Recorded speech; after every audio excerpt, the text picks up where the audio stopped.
Just one more sleep before the little guy returns. I'm Werner Puchert, and this is Finding Frequency. The highlight of the day was definitely getting a phone call from Francie. As you might know, they are currently in the countryside. Krynica is the place called, is the name of the place. I can't speak today.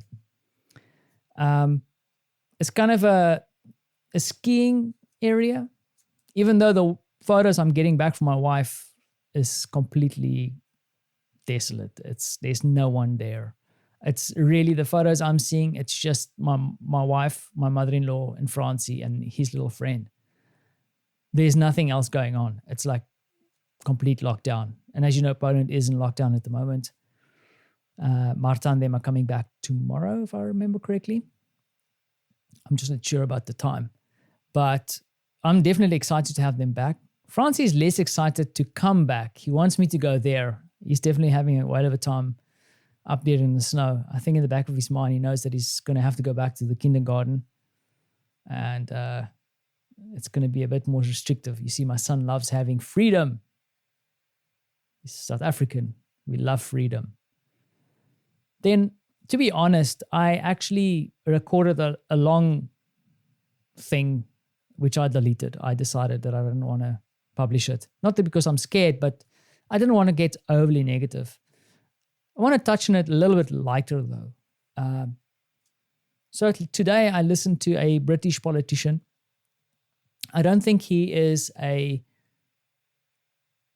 conspiracy theorist or anything else. I mean, he's part of the parliament, and he kind of started talking about and questioning what's going on with all the lockdowns going on around the world. And I'm a huge fan of reframing problems. I think it's important because sometimes, and I'm fairly guilty of that myself, is that we accept something to be true, and if we don't go back and question that truth, how can we be sure that it is still true? Because I don't think a truth necessarily needs to stay true forever. Situations change, and then that truth might become a lie or an untruth, because sometimes untruth could be something that is now proven wrong scientifically. A lie is something vindictive. And I'm worried that some of the things happening now is potentially not true anymore, and some of it is just blatant lies. One thing I would drop here, though, that I feel strongly about is the fact that, of course, I'm not happy to see people partying in Florida. I think we could let go of a little bit of partying, but that's me. That's Werner. What I do feel very, very strongly about is that we should never, ever, ever stop people from going into the streets to air their opinion. Should they be burning stuff and breaking things? No. Does everybody do that? No. Does some people do that? Yes. But we are very clever human beings with all kinds of technologies and things. But funny enough, when these things happen, we claim that it's a crowd. There's always a few bad apples.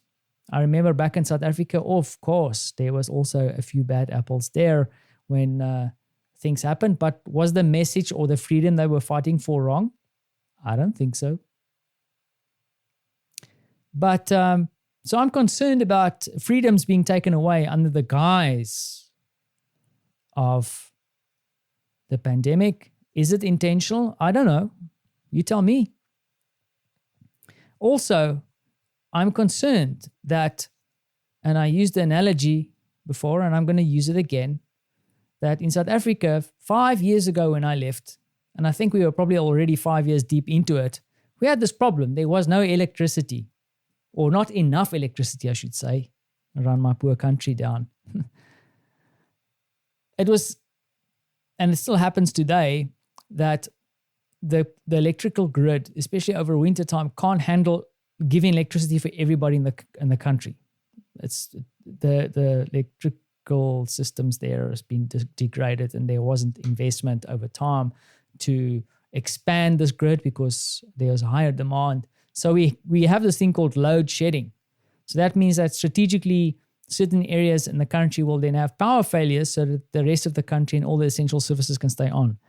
It sounds much worse than it is, but you will find, let's say, for 1 hour in a week, maybe you don't have electricity at home, or 2 hours, whatever that is.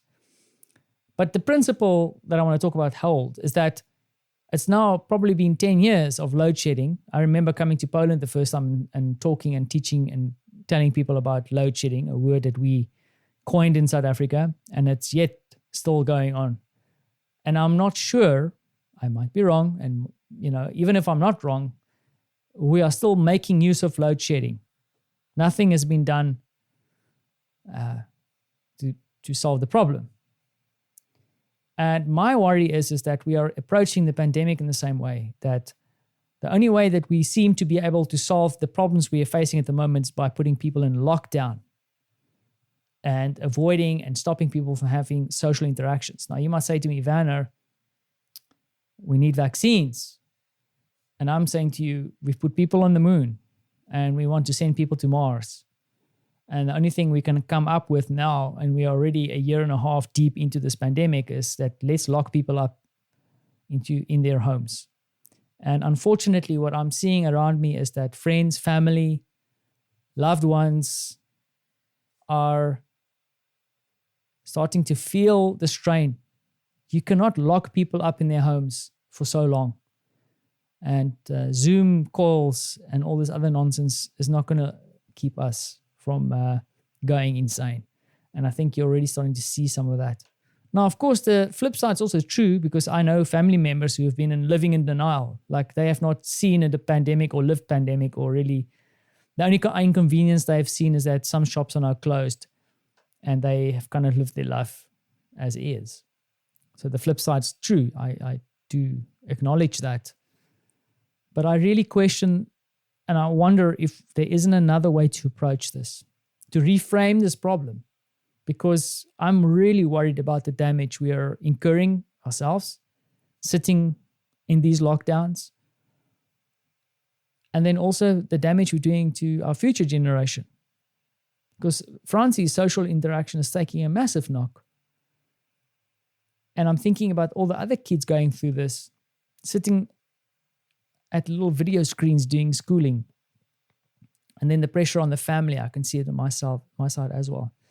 And then I still ask myself, is our politicians and people in the know, are we challenging each other enough? Do we have enough diversity around the table to ask the right questions?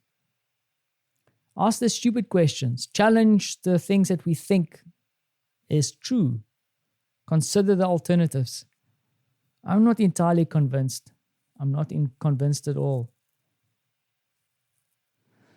It's very difficult, and maybe it comes with age, because I know for myself, and I think I'll leave it there because I don't want to be negative. It's not negative. It's just like thinking about things a little bit, because for me, there's a threshold.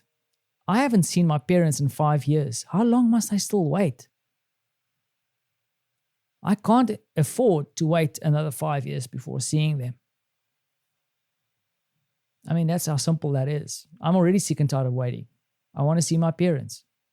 I want to go back to South Africa, see my family, see my friends.